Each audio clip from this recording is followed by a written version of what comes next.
Welcome back to the Entrepreneurial Edge. I'm Chris Bishop. Now you can follow us on Twitter for updates on future guests. Our handle is EntrePEdge.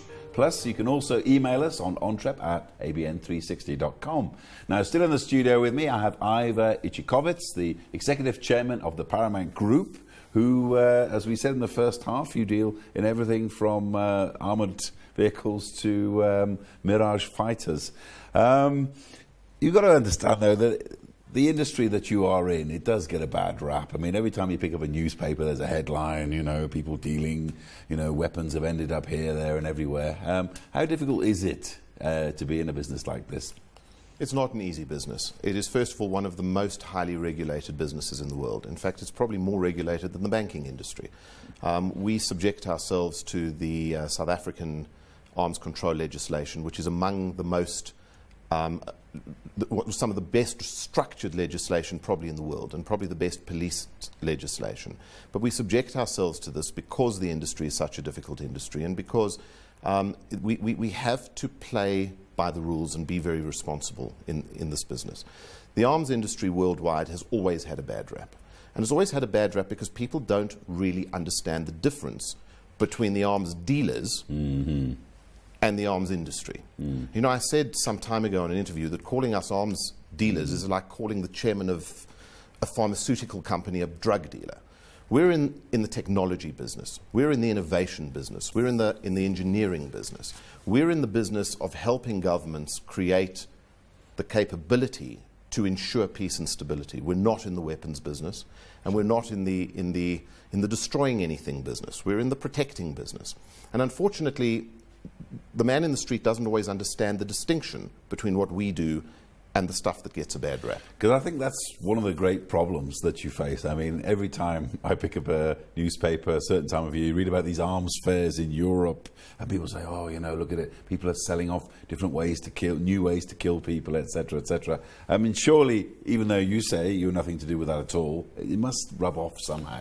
You know, it absolutely rubs off, and we deal with it every single day, and that's why we try and be as transparent as we possibly can be. You know, the arms industry over the years, or the defense industry over the years, has had a reputation for being very cloak and dagger.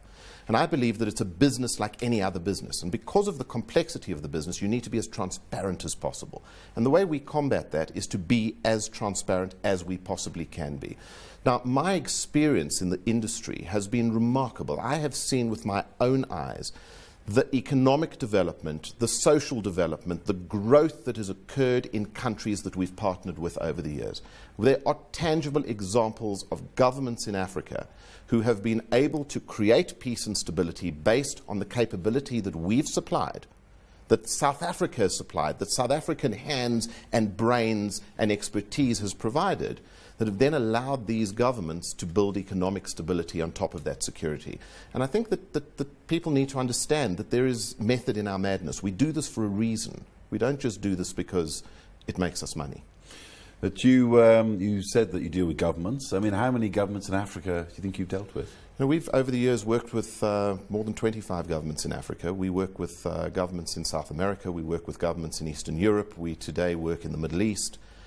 So we are today truly a global business, and we're probably one of the, well, there are many examples, but we're one of the real visible examples of how South Africa has the skill, the expertise to become global players. But more importantly than just South Africa, Paramount, my organization, is an African company, and we're a very proudly African company, and we believe that the technology that we have and the skills that we have are assets of the African continent, not just of South Africa. And we've used those to help governments all over the world, not just in Africa. You ever fear sometimes, though, that some of the equipment you have sold with the best intentions maybe could end up in the wrong hands? You know, the way life is? We have a very strong internal compliance capability. And our internal compliance capability helps us to determine that we're working with responsible people. And there are a lot of very responsible governments out there. And our primary activity is to resource governments with equipment that they use in fulfilling United Nations, African Union, and other international peacekeeping mandates. So the nature of the equipment that we produce is primarily for that purpose.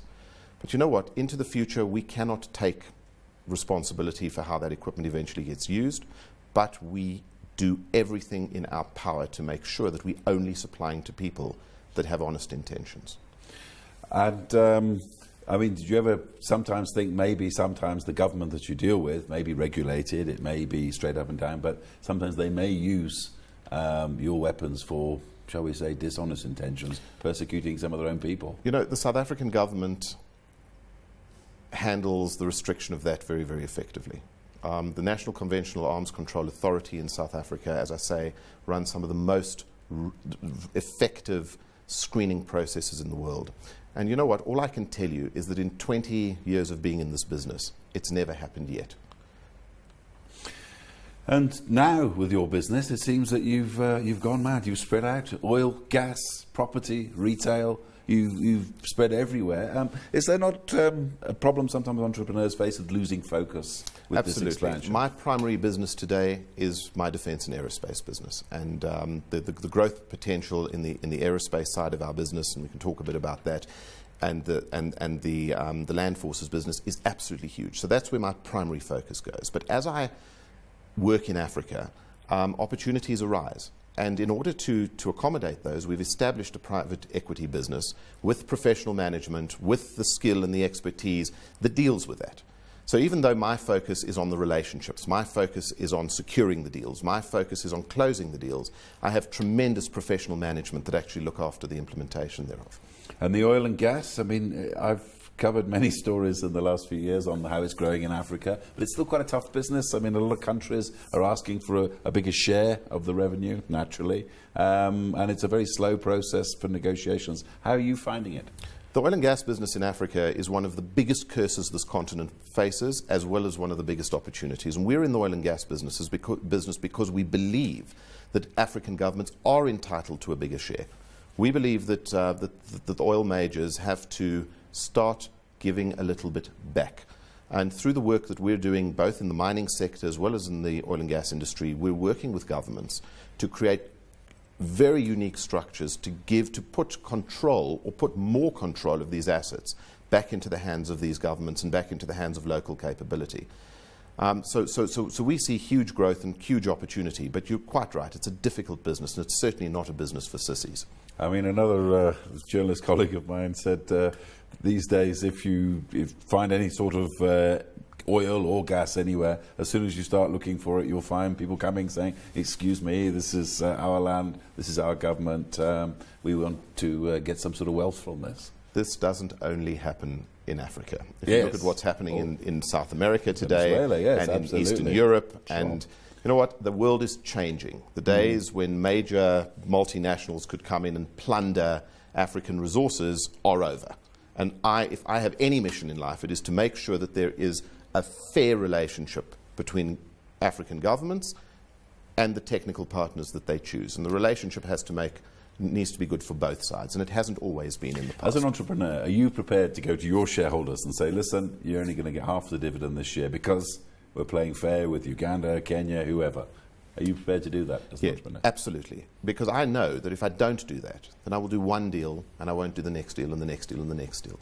As I said earlier, you know, if I were to look at my career and my training as an entrepreneur, which I have had none, by the way, the most important teaching is that the relationship is everything. And a relationship endures if everybody's happy in the relationship.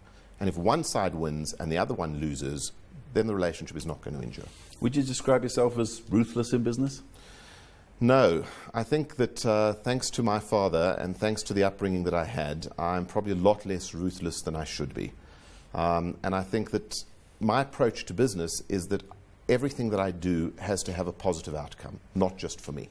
It's funny, the previous guest, a lot of people I spoke to described him as ruthless, and he looked at me when I said that and he said, oh, you're the first person who's ever said that to me. So it's just funny how people perceive people. But also you're something of a philanthropist as well. In the past you've invested heavily in sports, that sort of stuff. What we do in our foundation is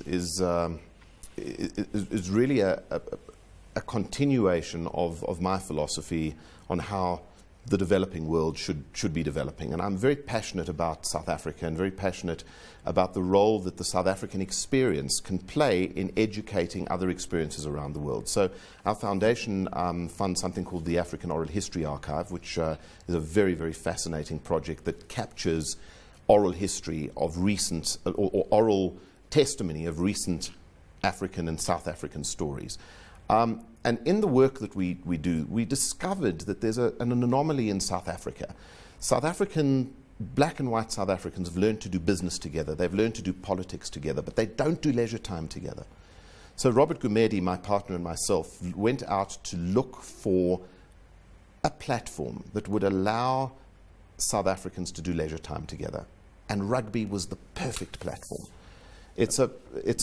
The famous World Cup, sorry. Absolutely. And do you remember where you were on that day when they won it for the first time, 95? I absolutely do. I had a pair of tickets and I gave them to my parents. My father is an absolute rugby fanatic and my mother and my father were at the World Cup and I watched on television and it was one of the proudest days of my life. And you've invested very recently in the Lions team here in Johannesburg. The Lions experience is one of the saddest experiences of my life.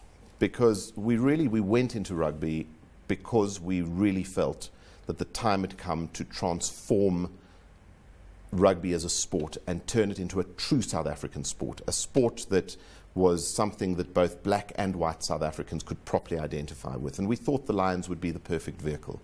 Unfortunately, because of the legacy of the past and many kind of deep ingrained prejudices, that wasn't possible, and we very quickly withdrew from the Lions transaction simply because we saw that it might have been good business at the end of the day, but it wasn't going to achieve our objective. But we haven't left rugby forever, and we're certainly looking at other opportunities to achieve the same objective. So finally, very briefly, you might be going back into rugby somewhere sometime soon. Well, we're looking at a number of options, and it's probably far too soon to be able to make any announcements. But there's some interesting things on the cards. Yeah, we'll watch the newspapers. So Ivor Ichikowitz, the Executive Chairman of Paramount Group, thank you very much for your time and your fantastic story which you've shared with us today. So that's a wrap of this week's Entrepreneurial Edge. Tune in again the same time next week. Until then, from me, Chris Bishop, it's goodbye.